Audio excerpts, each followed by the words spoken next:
دوستو، اللہ تعالیٰ کی ذات نے حضرت جبرائیل علیہ السلام کو کتنا قداور اور طاقتور بنایا ہے، اس بات کا پتہ ہم کو واقعہ معراج سے لگتا ہے۔ جب سرکار دو عالم معراج پر تشریف لے گئے تو ان کا سامنا حضرت جبرائیل علیہ السلام سے ہوا، تو حضرت جبرائیل علیہ السلام کو انہوں نے ان کی اصلی حالت میں تخت پر بیٹھے ہوئے دیکھا۔ سرکار فرماتے ہیں کہ حضرت جبرائیل علیہ السلام کا ایک کندھے سے دوسرے کندھے تک کی مسافت 700 سال کی ہے۔ مطلب اگر ایک پرندہ اڑے اور مسلسل 700 سال تک اڑتا رہے تو 700 سال بعد ایک کندھے سے دوسرے کندھے تک پہنچے گا۔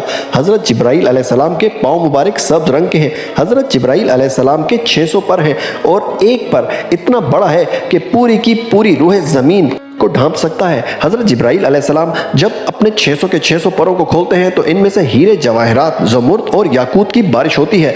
حضرت جبرائیل علیہ السلام کو اللہ تعالیٰ کی ذات نے اس قدر طاقتور بنایا ہوا ہے کہ اللہ پاک کے حکم سے حضرت جبرائیل علیہ السلام نے صرف ایک پر مار کر قوم لوط کو الٹ دیا تھا، اور آپ تمام فرشتوں کے سردار بھی ہیں۔